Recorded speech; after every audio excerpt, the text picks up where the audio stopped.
Hello, everybody, all of my dear students. I hope all are very well. So, this is my Ankuran biology class. আজকে আমরা দ্বাদশ শ্রেণীর জীববিদ্যার জীবের জনন অর্থাৎ হিউম্যান রিপ্রোডাকশন এই অধ্যায়ের তৃতীয় অংশ নিয়ে আলোচনা করব। আমরা গত দুটি ক্লাসে হিউম্যান রিপ্রোডাকশনের male and female reproductive organs নিয়ে কথা বলেছি। তো আজকে করব মেল রিপ্রোডাক্টিভ সিস্টেমের অর্থাৎ পুংজননতন্ত্র থেকে তার যে শুক্রাশয় থেকে নির্গত যে শুক্রাণু তার উপর আজকে আলোচনা করব। তো প্রথমে আলোচনা করব শুক্রাশয় থেকে নির্গত হয় আমরা জানি শুক্রাণু, অর্থাৎ এই শুক্রাণু উৎপাদন পদ্ধতি, দ্যাট ইজ যেটাকে আমরা বলি কি স্পার্মাটোজেনেসিস। প্রথমে আমরা আলোচনা করব স্পার্মাটোজেনেসিস। তাহলে স্পার্মাটোজেনেসিস বা শুক্রাণু উৎপাদন পদ্ধতি বলতে আমরা কি বুঝি? যে পদ্ধতির মাধ্যমে শুক্র উৎপাদক নালিকার মধ্যে স্পার্মাটোগোনিয়াম কোষ থেকে পর্যায়ক্রমিকভাবে যে পদ্ধতির মাধ্যমে শুক্রাণু বা স্পার্ম তৈরি হয় তাকে আমরা স্পার্মাটোজেনেসিস বা শুক্রাণু উৎপাদন পদ্ধতি বলি। তো এই শুক্রাণু উৎপাদন পদ্ধতিটা তো মূলত কোথায় সম্পন্ন হয় আমরা যদি বলি, সেটা হয় সেমিনিফেরাস টিউবলস অর্থাৎ শুক্রাণু উৎপাদক নালিকার মধ্যে সংঘটিত হয়। সেটা 13 থেকে 14 বছর বয়স থেকে শুরু হয় এবং চলতে থাকে 60 থেকে 65 বছর বয়স পর্যন্ত চলতে থাকে সেটা। তো আমরা এই পদ্ধতিটাকে যদি আমরা ছকের আকারে দেখি, আমি সুন্দর ছকের আকারে দেখিয়ে দিয়েছি যে মেকানিজম অফ স্পার্মাটোজেনেসিস অর্থাৎ শুক্রাণু উৎপাদন পদ্ধতি। যেমন স্পার্মাটোগোনিয়াম প্রথমেই মাইটোসিস পদ্ধতিতে প্রাইমারি স্পার্মাটোসাইটে পরিণত হয়। প্রাইমারি স্পার্মাটোসাইট ডিপ্লয়েড প্রকৃতির হয়। সেটা মিওসিস 1 অর্থাৎ প্রথম মিওসিস বিভাজনের মাধ্যমে সেকেন্ডারি স্পার্মাটোসাইট তৈরি করে, সেটা হ্যাপ্লয়েড প্রকৃতির হয়। সেই হ্যাপ্লয়েড প্রকৃতির সেকেন্ডারি স্পার্মাটোসাইট থেকে সেকেন্ড মিওসিস বিভাজনের মাধ্যমে সেটা স্পার্মাটিড তৈরি হয়। 4টি স্পার্মাটিডে পরিণত হয় হ্যাপ্লয়েড প্রকৃতির, এবং প্রত্যেকের থেকেই তৈরি হয় স্পার্ম বা শুক্রাণু। তো এইভাবে স্পার্মাটোগোনিয়াম থেকে মাইটোসিস এবং পরবর্তী সময়ে মিওসিস প্রক্রিয়ার মাধ্যমে স্পার্ম তৈরি হয়।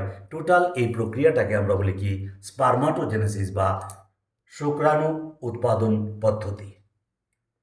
তো এই যে বললাম শুক্রাশয় থেকে অর্থাৎ পুংজননতন্ত্র থেকে যে জননকোষ তৈরি হয় সেটাকে বলা হয় শুক্রাণু। সেই পরিণত একটা শুক্রাণুর গঠন নিয়ে যদি আমরা আলোচনা করি, অর্থাৎ স্ট্রাকচার অফ স্পার্ম, আমরা যদি শুক্রাণুর গঠন যদি আলোচনা করি, অর্থাৎ স্পার্ম সম্পর্কে যদি জানতে চাই, তাহলে আমরা দেখব কি স্পার্মকে অর্থাৎ শুক্রাণুকে আমরা 4টি অংশ দেখি। তার মধ্যে কি থাকে? 1 নম্বর থাকে মস্তক বা হেড, 2 নম্বর থাকে গ্রীবা বা নেক, 3 নম্বর থাকে দেহ বা বডি, 4 নম্বর থাকে পুচ্ছ বা টেল। এই 4টি অংশ থাকে একটি শুক্রাণুর মধ্যে। আমরা যদি এবার চিত্রের মধ্যে সেই 4টি অংশ পরিষ্কারভাবে দেখি, এই যে প্রথম যে অংশটা আছে এই গোলাকার অংশটা, সেটা গোলাকার বা ডিম্বাকারও হয় বা চ্যাপ্টা প্রকৃতির হয়। সেটাকে বলা হয় কি মস্তক বা হেড, যার উপরের একটা আবরণ থাকে যেটাকে আমরা বলি কি অ্যাক্রোজোম, এবং তার মধ্যবর্তী স্থানে থাকে কি নিউক্লিয়াস, এবং যার দৈর্ঘ্যটা 4 থেকে 5 মিউ হয় এবং তার ব্রেস হয় 2.5 থেকে 3.5 মিউ। পরবর্তী যে ছোট্ট যে অংশটা সেটা দুর্বল প্রকৃতির হয়, সেটাকে বলা হয় গ্রীবা বা নেক, যার মধ্যে কি থাকে, সেন্ট্রিউল থাকে। তারপরে এই অংশটা থাকে আমরা বডি বা দেহ বলি, যার দৈর্ঘ্য 4 থেকে 5 মিউ হয় এবং তার ব্যাস হয় কত, এখানে তার ব্যাস বলতে হয় 2.3 থেকে 2.5 মিউ পর্যন্ত হয়। তার পরবর্তী যে অংশটা সে এই যে দেহ বলছি যেটা, এর মধ্যে মাইটোকন্ড্রিয়া অবস্থান করে। তার পরবর্তী যে অংশটা সেটাকে বলা হয় পুচ্ছ বা টেল। সেই পুচ্ছ বা টেলের মধ্যে আবরণীতে প্লাজমা মেমব্রেন থাকে এবং সেই পুচ্ছ বা টেলের দৈর্ঘ্যটা হয় 50 মিউ পর্যন্ত হয় এবং তার ব্যাস হয় 0.5 মিউ পর্যন্ত হয়। তো এই যে দেখো, প্রথমে আমি বললাম কি মস্তিষ্কের দৈর্ঘ্য বা ব্যাস কত বললাম, যে দৈর্ঘ্যে বললাম কত 4 থেকে 5 মিউ এবং ব্যাস বললাম কত 2.5 থেকে 3.5। এখানে দেহের দৈর্ঘ্য কত বললাম 4 থেকে 5 মিউ এবং তার কত বললাম, তার যে ব্যাস 1 মিউ হয় এবং পুচ্ছের ক্ষেত্রে কি হয় 50 মিউ হয়, তার দৈর্ঘ্য এবং ব্যাস হয় কত 0.5 মিউ হয়। তো এই যে 4টে অংশ নিয়ে আমাদের এই পরিণত একটা শুক্রাণু গঠিত। তো আজকে আমরা বললাম কি, প্রথমে বললাম মেকানিজম অফ স্পারমাটোজেনেসিস, অর্থাৎ শুক্রাণু উৎপাদন পদ্ধতি কাকে বললে বললাম, কোথায় ঘটে বললাম, এবং পদ্ধতিটা ছকের আকারে দেখিয়ে দিলাম। দ্বিতীয়ত আমরা বললাম কি শুক্রাণুর আণবিক কণিক গঠন, অর্থাৎ মাইক্রোস্কোপিক স্ট্রাকচার অফ স্পার্ম, সেটা আমরা চিত্রের মাধ্যমে দেখিয়ে দিলাম। এই ছক এবং চিত্রটা খুব ভালো করে তোমরা প্র্যাকটিস করবে।